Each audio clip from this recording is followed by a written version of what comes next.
Namaskar. Hello and welcome to PGurus channel. I'm your host Sri Iyer. As always, we have veteran journalist Shekhar Iyerji joining us today, and we are going to talk about first Himachal Pradesh and then the upcoming set of elections, what the BJP needs to do so as to not lose again in difficult states such as Karnataka, Tripura. We don't know, and a couple of other states also. But underneath all these things, there was some drama that took place in Himachal Pradesh today. Let's first start with that. But before that, let's welcome our guest of the evening, Shekhar Iyerji. Shekharji, namaskar and welcome to PGurus channel.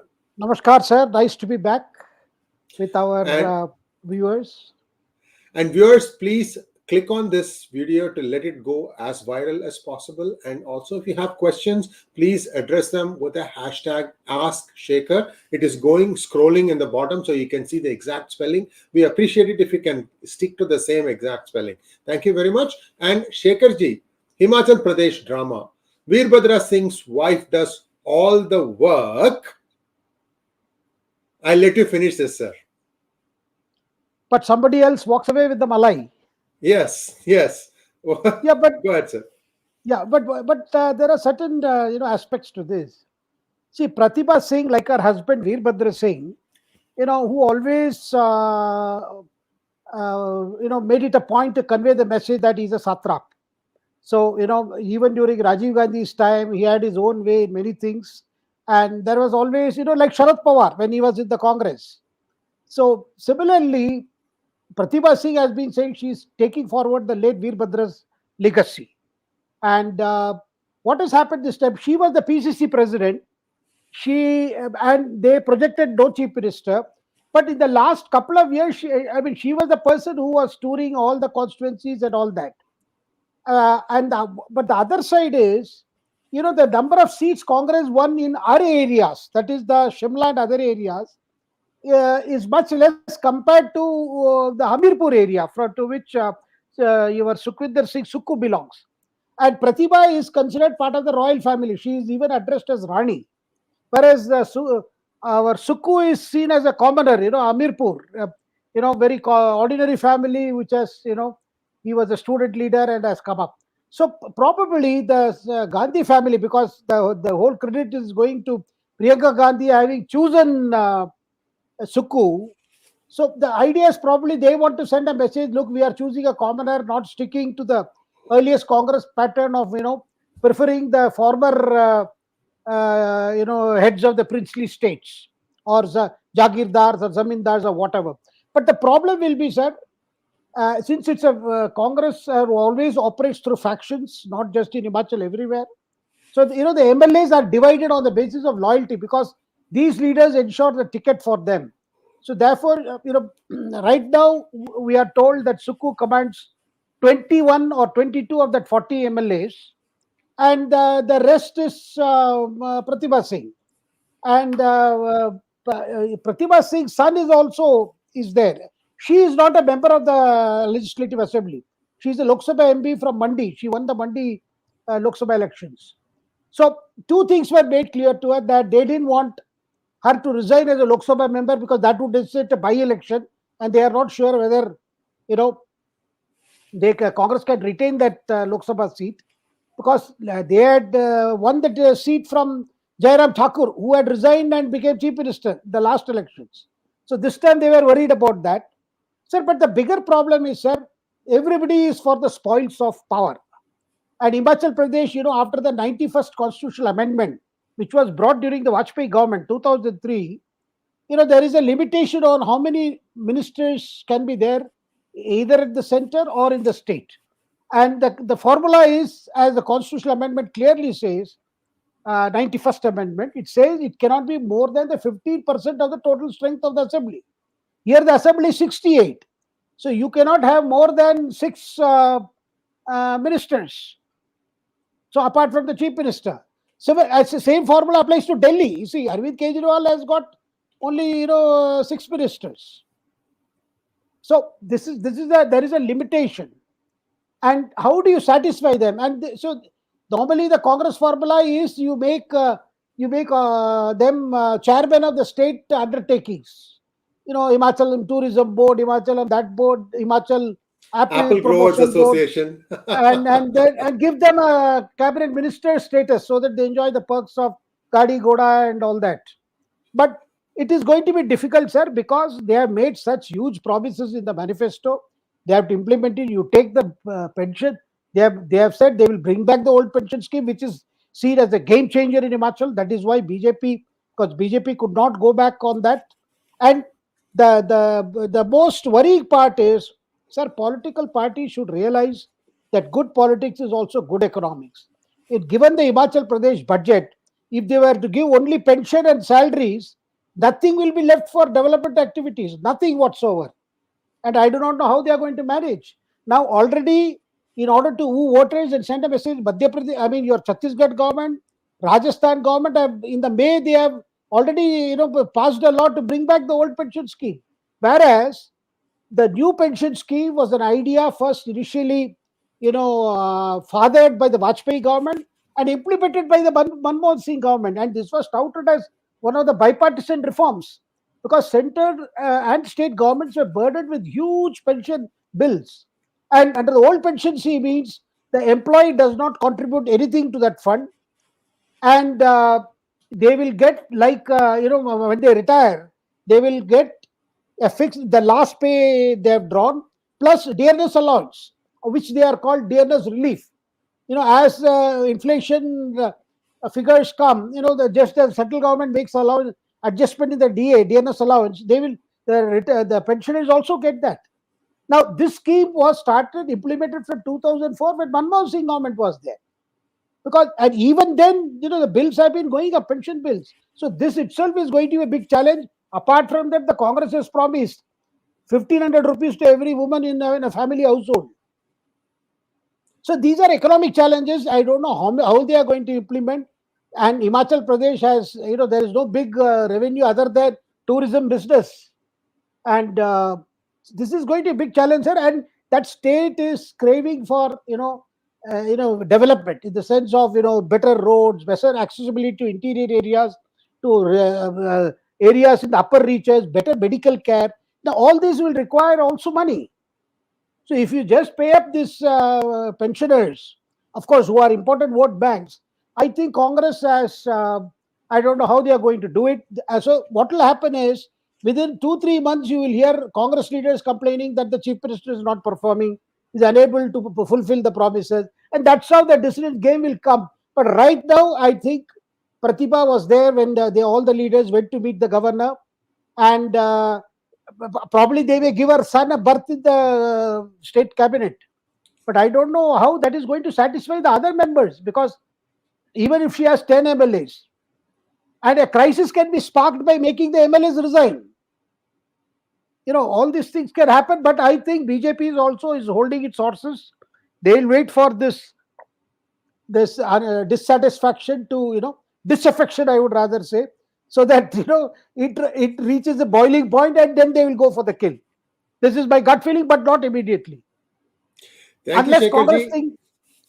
Unless Congress thinks of some better ways of, satisfying everyone and ensuring that everybody is, satisfied with the lure of some office. Shekharji, I just want to make a couple of observations on what you said, sir. One, viewers, you may not be aware of this, but there was a chief minister called Bhajan Lal who came to power in Haryana. And in order to keep his flock together, I think at that point of time, the anti-defection laws were a little bit wishy-washy. So he wanted to keep his flock together. So I think just about everybody who was in his camp got a ministry. So his ministry was called not Bhajan Lal Ministry, it was called Bhajan Mandal. And that became a big joke. So I think after that, the Vajpayee government came with this limitation about 15% only. I think that's an excellent limitation.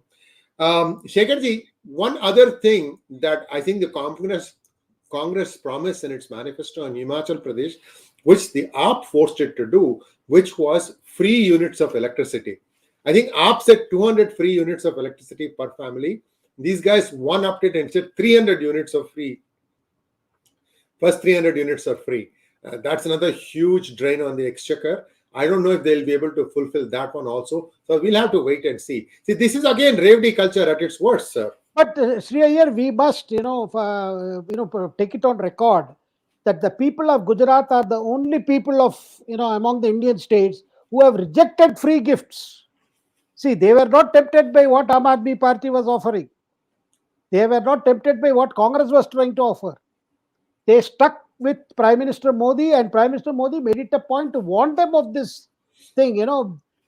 Be careful, because once you fall into this trap, if political parties go for this kind of unbridled populism, then nothing will be left for any development worth its name. Nothing for the future. Nothing for building up the potential or creating those facilities which your future economy will rest. Really, people of Gujarat will have to be congratulated for that, for rejecting such temptations, because sir, people of Gujarat are by nature very entrepreneurial. They look for government policies which will enable them to do their business smoothly without trouble, and so that they want to make their money on their own. They are not dependent of this free or that free. And as a philosophy also, sir, Gujarat people don't try to disturb anything which is already working well, and they'll try to see that it works well. Unless, in Himachal, we are told there is a rivage, there is a culture, tradition of, changing governments so that to extract more freebies. These are all wishful thinking. I think every state, it doesn't matter, the pension, salaries, and the interest that goes towards borrowing against this is now around 70 to 75% of their total earnings. Whatever they make, this much money is going. So they'll have to find out new ways to create income for the states. And we had a long discussion about this with Sri Krishna Swami. And I would urge our viewers to go back and look at that video. It's very technical, but at the same time, it talks about how to create jobs in the unincorporated sector, how to create new revenues for state governments, and so on and so forth. So now let's go back to Himachal Pradesh. Shekharji, what are the lessons that BJP can take away from this defeat?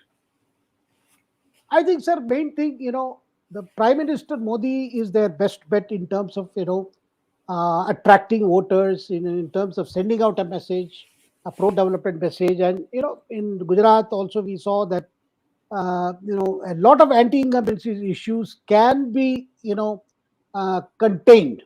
But that requires a precondition. The precondition is they will have to fight the election unitedly. And at the same time, they must also be ready for change, in the sense that, retiring old faces, bringing in new people. Because what happened in Himachal was, because they went in for new faces, so there was a kind of a rebellion, I would say, and they had more than 16 rebel MLAs who could not win themselves. But they damaged the BJP official candidate success. And sir, mind you, some of them are very senior BJP leaders, these rebel candidates, and I believe Prime Minister even spoke to them. Sir, there the problem is in Himachal Pradesh, there are two factions. What is considered, one is which has always been dominating Himachal politics, which is the Prem Kumar Dhubal's faction. And Prem Kumar Dhubal, as we know, is the father of the Union Information Broadcasting Minister Anurag Thakur. And so that faction, they have been unhappy that since because he lost the last election, Jairam Thakur became Chief Minister. And Jairam Thakur is backed by the BJP president, who also hails from Himachal Pradesh, that is, Jagat Prakash Nadda, JP Nadda. So, and the whole problem was they had to balance between the Dhumal faction and the other, non-Dhumal faction, I would like to say. And that resulted in a situation like this, because otherwise, Congress has got less than 1% in more than BJP in terms of total vote, But in terms of seats, it has given them a big gap. Sir, much of this is setting expectations for even their own folk. Should BJP start having some sort of an internal policy saying, listen, you can be MLA for 2 terms maximum. You can be an MP for 2 terms maximum. You can be a minister for 2 terms maximum, or something of that nature, so that people going in saying that, okay, I can't just be throwing my weight about, this is the rule, and everything shall be followed this way. Your thoughts? Sir, there can be some, sir, it's, for instance, CPM has that rule, sir. You cannot be, consecutively, you can't be member of 2 Rajya Sabha terms. The Marxist Party, they have that party rule. Therefore, those who have served 2 terms, they go back to the party. They serve in the organization sector. Then, after some time they can come back. But this rule is enforced in CPIM.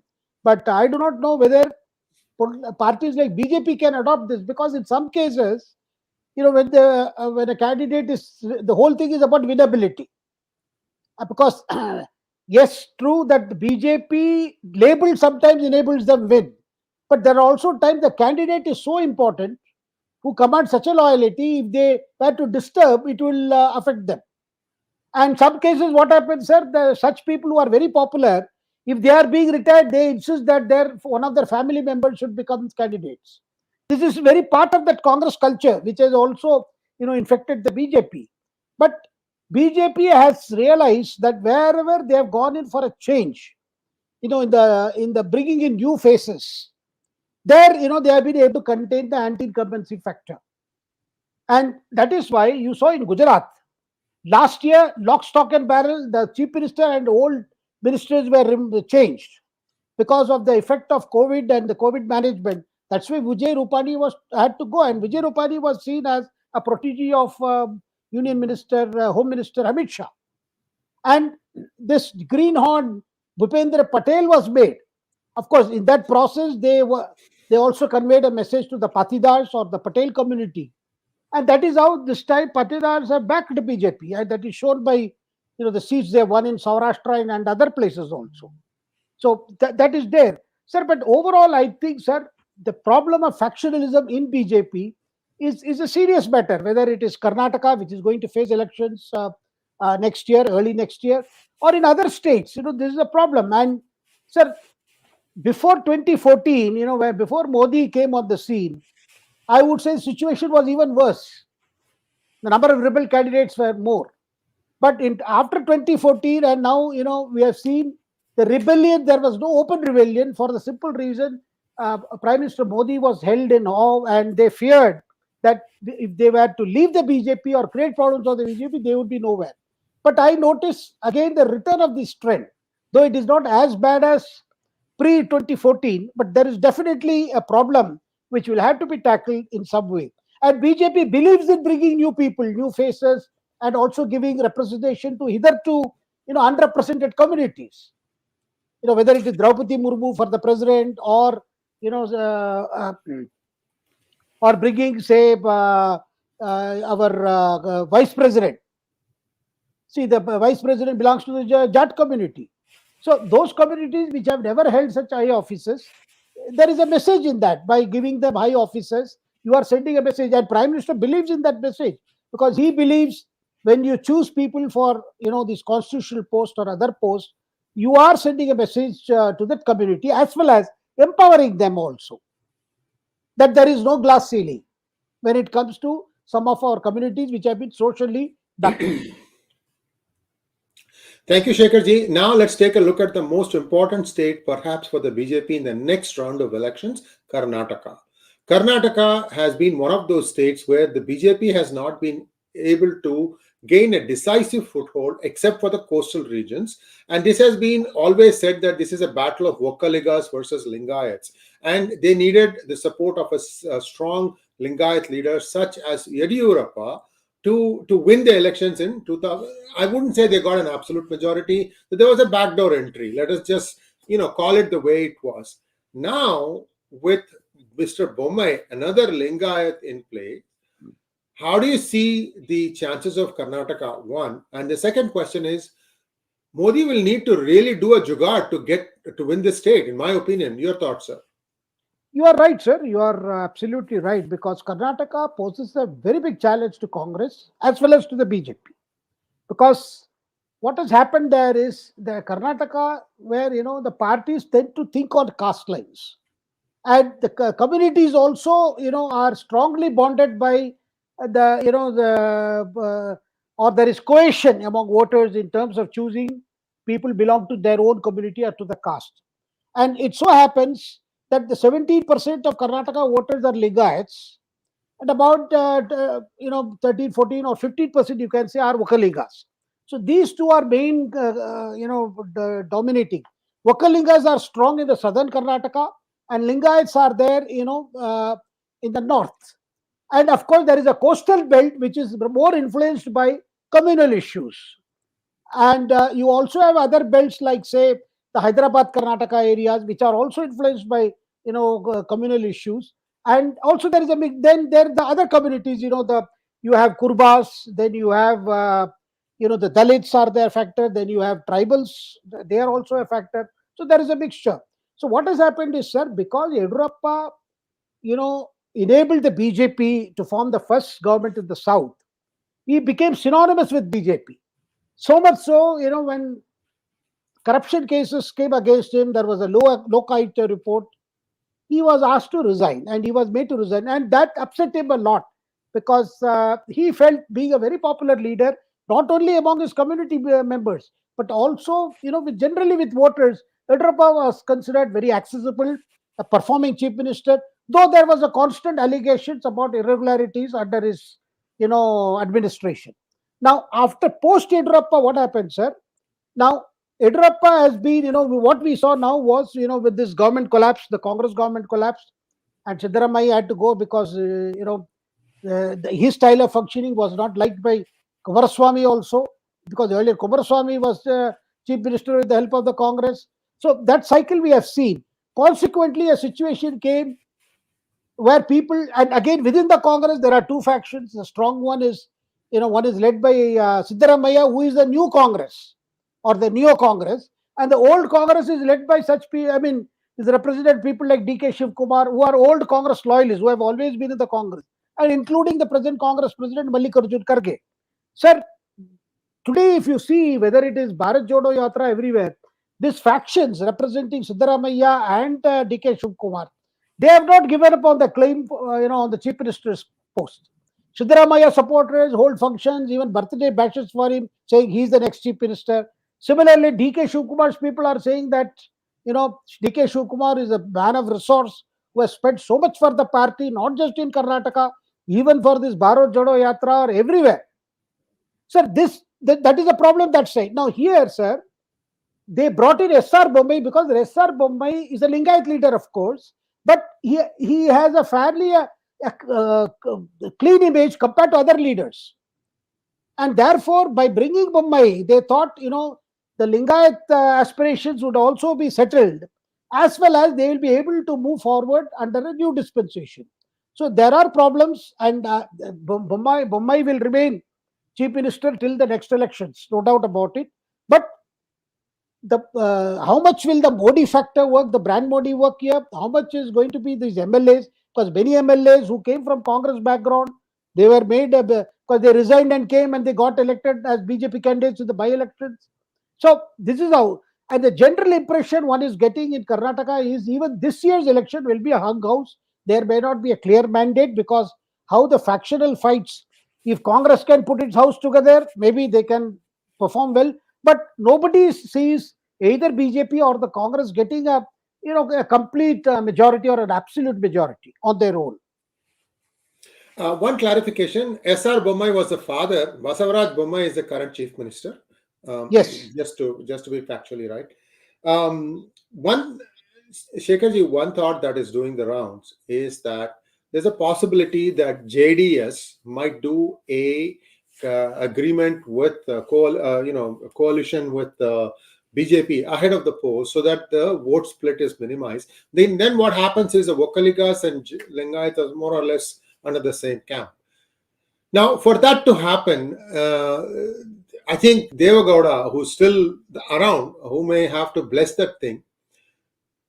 If that happens, then again the numbers might tilt towards BJP. And on the other hand, because JDS did not have a fun time when they were in power with Congress, essentially driving the car.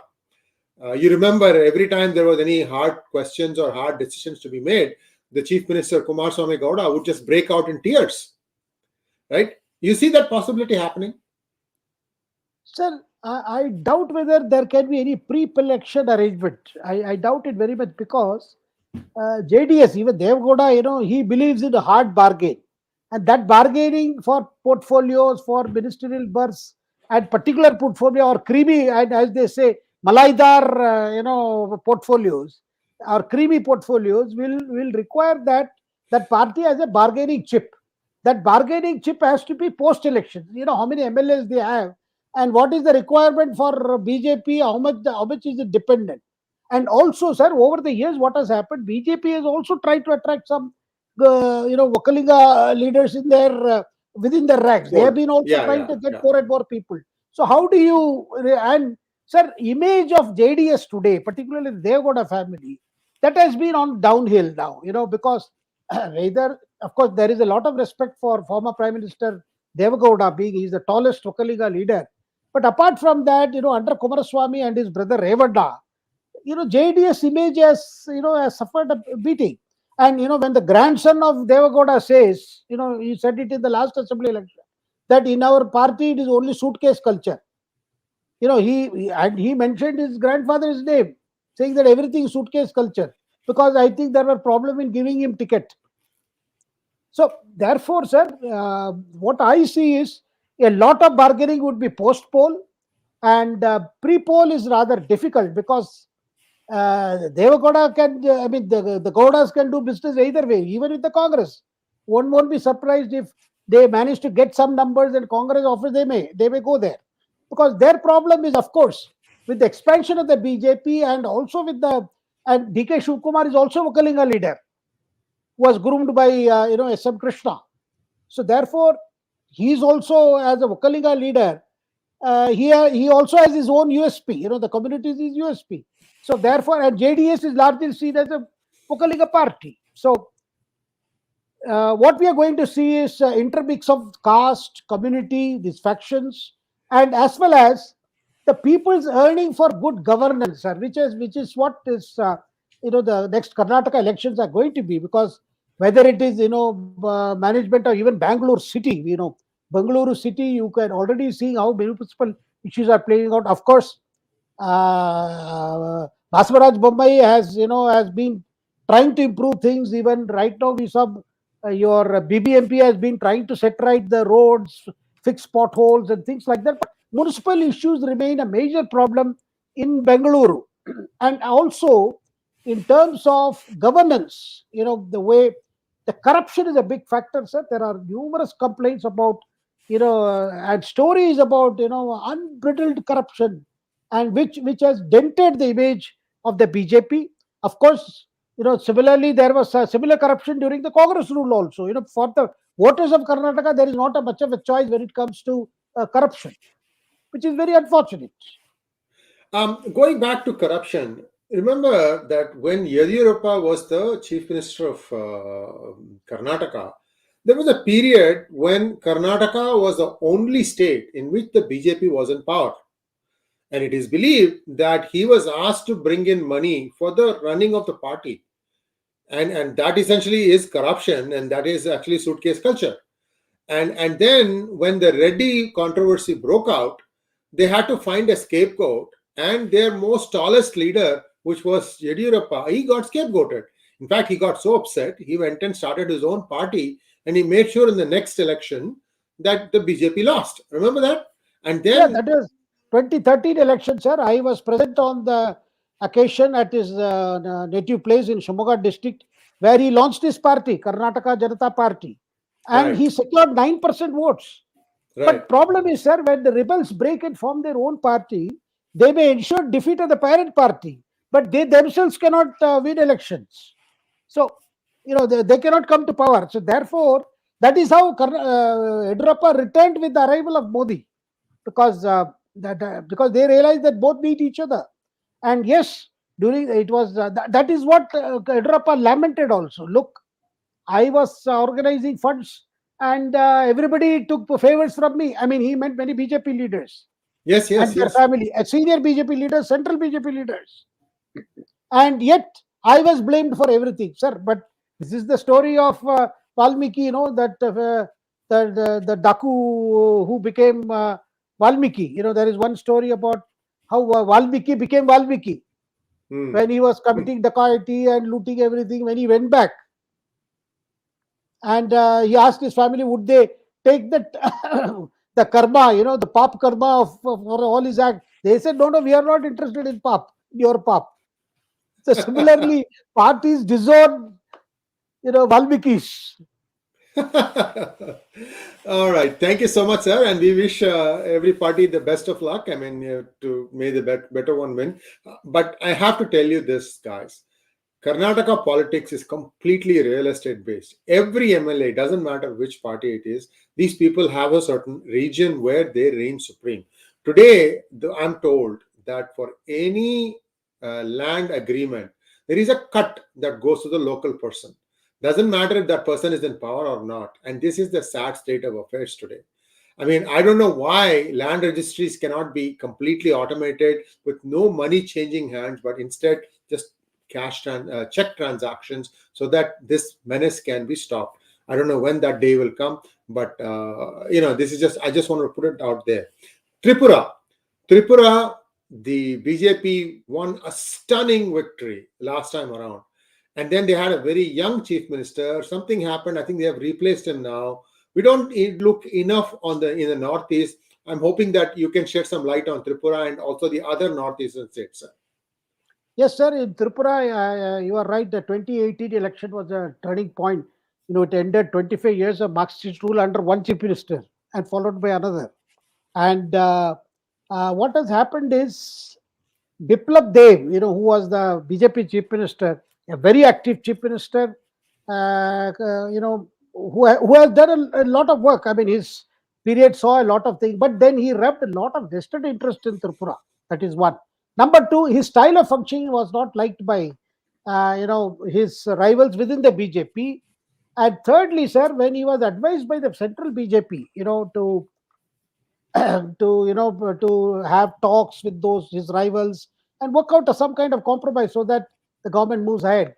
Biplab did not take much of initiative. So therefore, they realized that with so many complaints coming about his style of functioning, they decided to go for a person who is more acceptable, more yeah. That is how the dentist doctor is the chief minister there now, Manik Bishwas. Sir, but in Tripura again, Trinamool Congress also tried its bit.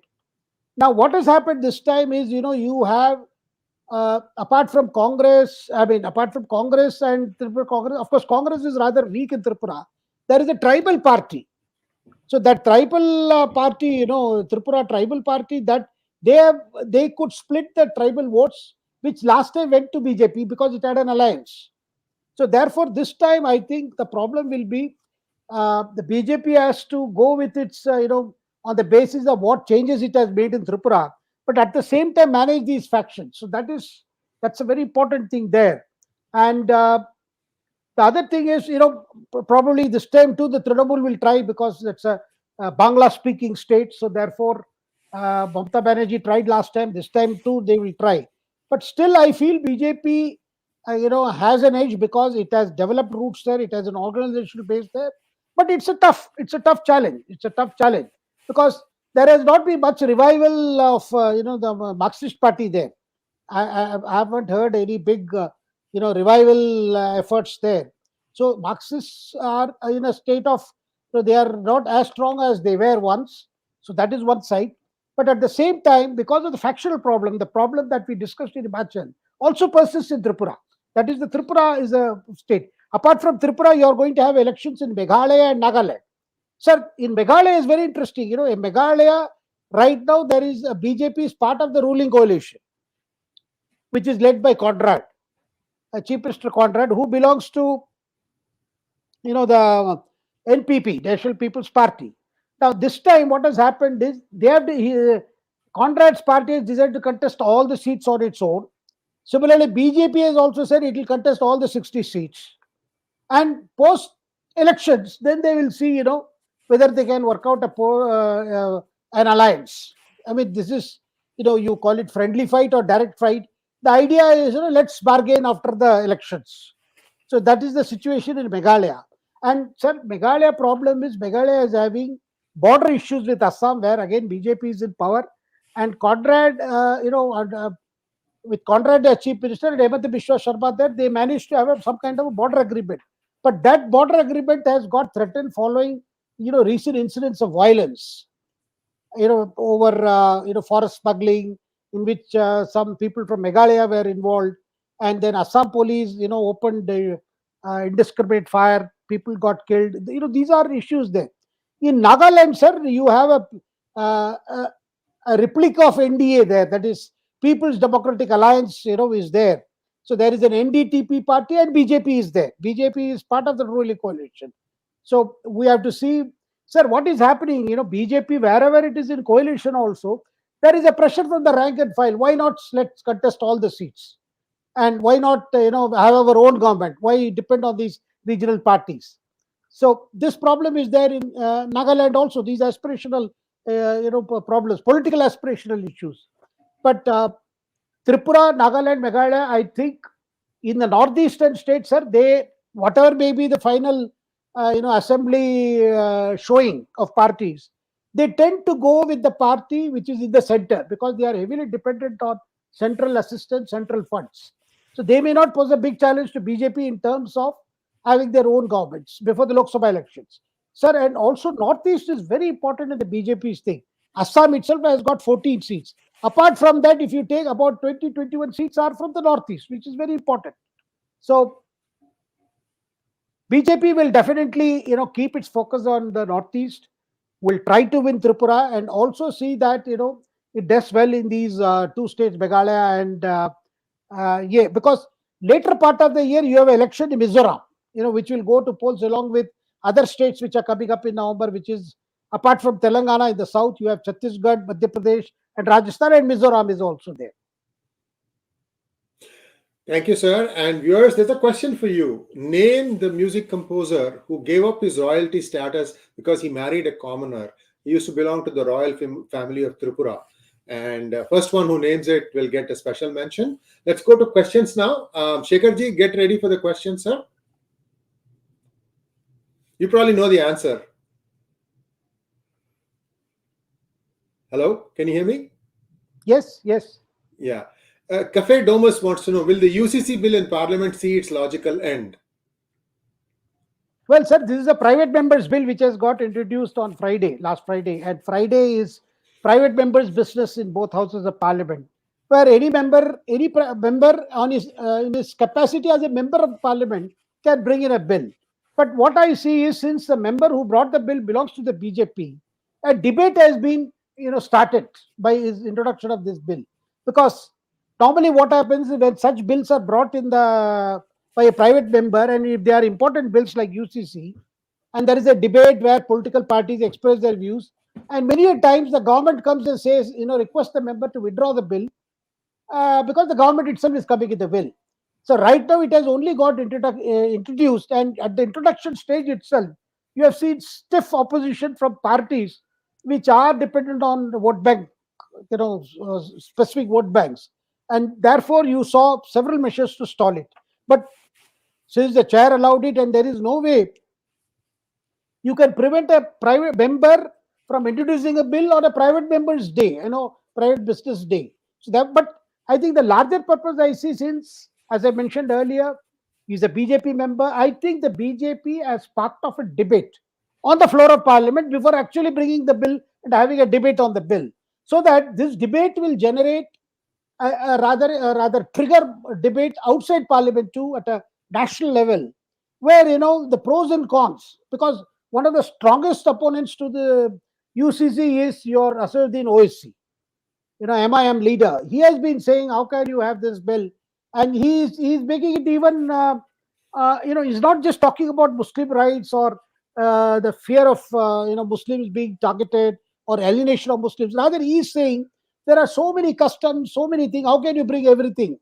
On the other hand, sir, today the National Human Rights Commission chairman, former Supreme Court Judge Arun Mishra, he said, why not have a UCC? How can there be two different laws when it comes to rights of women, when it comes to marriage, when it comes to all these things which have social implications, and where women are seen as victims because of certain practices in some religions. So I think the debate is getting wider, and with the state government, sir, we saw in Gujarat election, BJP Sankalp Patra declared that state will strive for UCC. Similarly, in Uttarakhand election also, it was first of the cabinet decisions that there may be a state law where they can say that, but ultimately it requires a central law, because just as you have one Indian Penal Code to deal with crimes, and that's a common law. Similarly, when it comes to civil laws, also there is a case for UCC. I mean, that's the case. But the opposition is, looking at it in terms of, you know, rather fueling the fears among, certain sections of community, saying this will take away your thing, your identity will go. So we are going to see very fierce debate in parliament and outside. But, sir, BJP manifesto in 2019 had promised UCC. So I would be surprised before we head towards the next elections in 2023, like removal of Article 370, one day you may see, the government actually coming with a bill, and after this private member is requested to withdraw his bill and their own bill will come. Now, the fact that the private member bill has been introduced in the upper house, that is the Rajya Sabha, which means it's a permanent house. So, and that bill is a property of the house. Lok Sabha means whatever bill you bring in the Lok Sabha during its term, and if those bills are not passed, they lapse once the term of the house is over. But in the Rajya Sabha, they remain property of the, because it's a permanent house. So, which means there is a definite plan in the minds of the government, the BJP, as well as BJP leaders. That is why this private member bill has triggered so much of debate. Questions for you, sir. Let us say that this bill is put to vote. Let us say the government says, with a few changes, bells and whistles, we are going to adopt this thing, and they have put it to vote. That's say when you introduce the bill, it is put to vote. Does the BJP have the numbers in the Rajya Sabha? Sir, it's a touch and go situation. It's a touch and go situation because today, the JDU is not with you. Janata Dal United is not with you. And some of the southern parties, those who are supporting you otherwise on other things, they may hesitate to back you on this because of implication to their, support base. So it's a touch and go situation. But if they want to bring the bill, I mean, if they want to do it, they have to do it in the Rajya Sabha. Because as I told you about the provisions which govern the bills which are pending in the Lok Sabha, they will go with the even if you get a bill passed in Lok Sabha with your majority, that the majority they command, but if you are not able to pass it in Rajya Sabha, it will lapse. So I think what the government and the BJP strategy appears to be, increase the tempo on this, increase the public debate on this, increase the awareness on this, so that there is a pressure building up, and by next year there may be another round of Rajya Sabha elections. Probably the balance of power in Rajya Sabha may further shift towards the ruling side. Yeah, see, 8 years in power and BJP still doesn't command a majority in Rajya Sabha. That is something that's very interesting. Next question, please. Magnet Ranga wants to know, Namaskaram, will we ever see voting on merit and not on caste lines? Well, that is the ideal situation, sir, Ranga sir. But there are times when we have seen, people have voted forgetting the caste, like the mandate of 2014 and the mandate of even 2019. They go to show that when it came to certain national issues, they saw in Prime Minister Modi a person who could, make an attempt to solve some of the very old problems this country has been facing, whether it is security, whether it is economy, whether it is, agriculture. There are several issues. So we have seen, in fact, parliamentary elections have always reflected that. But at a state level, you find communities tend to dominate, sir. In Himachal also, you saw finally it had to be a Thakur leader, because the three main components, either a Thakur leader or a Brahmin leader or Dalit leader in Himachal. So in state elections, there is a problem because there is a domination of communities. Sir, in Tamil Nadu, we know how, in the southern it is Tevers, in the west Tamil Nadu it is the Gounders, and in the parts of central Tamil Nadu it is the Vanyers. And of course, there is no specific Dalit belt, but Dalits are there everywhere, both in the north Tamil Nadu and southern Tamil Nadu. So there again, these things are playing out today. The strife in ADMK, the factional war in ADMK is again largely sought to be fought on the caste lines. So this is a very unfortunate part that caste plays. And let's not forget, sir, before Tamil Nadu, we must remember Bihar. Bihar, even today, despite Jayaprakash Narayan's movement, despite Jayaprakash Narayan himself gave up caste name, and many people in Bihar do not use their caste name. But definitely, there are dominating communities. You have the Yadavs, you have Bhubiyars, you have Thakurs, and you have Kurmis, to which the Nitish Kumar belongs. Then you have Mahadalits, you have Kushwas.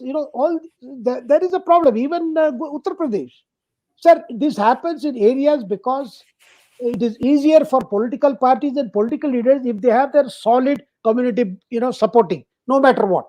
That is why this is also being encouraged, because when parties choose candidate also, sir, one of the first merit is, does he belong to the the dominating caste there. So this is, and so long as parties will have to win election, parties will have to have numbers to form governments, this is going to persist. Next question from Chaitanya Takli. Any seat maneuvering, power shift still possible in Delhi MCD? Well, Chaitanya ji, I don't think such is possible.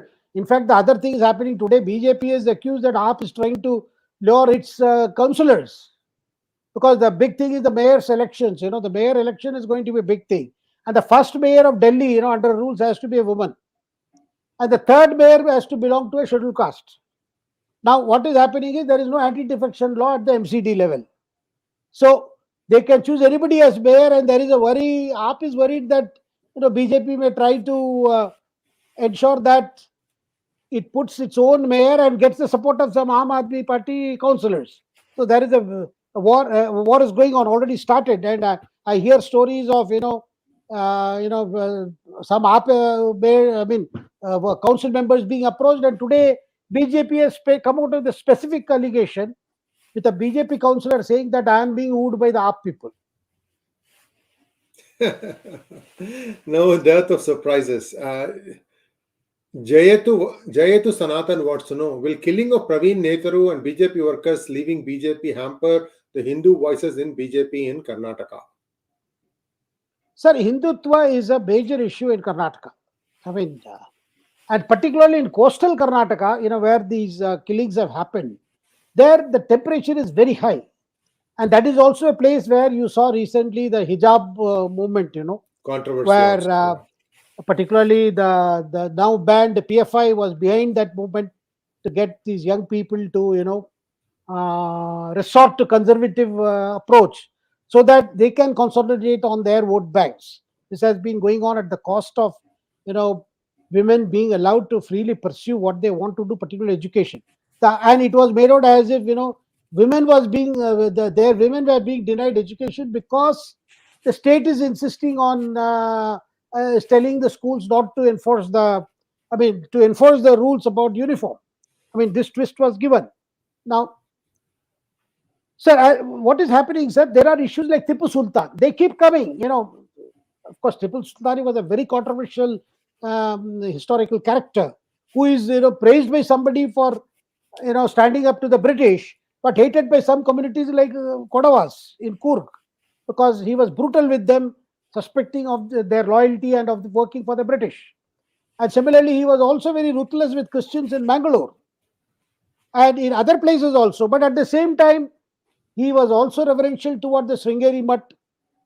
And there is a debate there. Look, he was not exactly anti-Hindu, but he was against those people who were against his power. So this debate is going on. But every year, sir, this Tipu Sultan Jayanti becomes, under the BJP regime, there is not much encouragement, but under Congress regime, he is celebrated as father of the nation. Close to that. All right. We'll stop the questioning at Magnet Ranga's question. Or maybe Tarun Balaji. That's it. Last one is Tarun Balaji. We need to finish in 5 minutes. And the correct answer for the question I had asked was Sachin Dev Burman. Chaitanya Takli got it right. Chaitanya, congratulations. This is, it's a great matter of regret that Sachinda could never go back to his family home, which had then become Bangladesh. Anyway, so he died a very broken man. He wanted to die in his his own house where he was born. So Kaushik wants to know, MK Stalin a few days ago said that BJP has a plan to conduct general election in 2023 itself. Is it so? Well, I don't think, sir, Modi will advance elections. The elections will take place as scheduled in 2024. And if at all any election, any advancement election, it can be at the state level, because we also discussed, one nation, one vote, the idea of holding simultaneous elections to Lok Sabha and assembly elections. But then not much headway has been made in terms of getting a political consensus on that issue. So, and 1 year is important, sir. 2023 is important for BJP to further, particularly the central government, to consolidate on its various schemes, various welfare measures, Atmanirbhar Bharat, infrastructure. They are spending 100 lakh crores in creating infrastructure so as to further pump in more money into the economy. So all this will lead to yield results, and that will require a full 1 year, because they have got 2023. You will see the 2023 budget in end of January. So that's going to be very important. What kind of message it sends. So I don't see any early elections. Next question from Chaitanya Takli again. How come Vaiko never got arrested despite unabashed support for LTTE and allegations of providing safe house to LTTE people? Sir, his support LTT was rather to, when he was in the DMK, because he wanted to, he was virtually challenging the authority of Karnataka at one time, because he saw Karnataka was favoring his son, MK Stalin. So that is the time, he defied him and went to Sri Lanka, met Prabhakaran and all that. But subsequently, we saw Stalin, Vaiko accepting the leadership of Stalin, and being part of DMK-led alliance. That is a very unfortunate for a leader like Vaiko's standing. He had to accept Stalin because he left DMK on that issue. He left DMK because he felt that Karunanidhi was suffocating other leaders, because he wants to encourage only his family and his son. So there we are. So he made that secret trip to Sri Lanka, but those were the days when we had not actually declared LTT to be very, very bad people. Yes, indeed. Personally, a brilliant man, but his political instincts lead a lot to be desired. Kaushik wants to know, like doing in other states, Tamil Nadu BJP should reach out to which community and make them as backing community for BJP. Till date, Tamil Nadu BJP is branded as a Brahmin party, which is very, very unfortunate. There are hardly any Brahmins left in Tamil Nadu.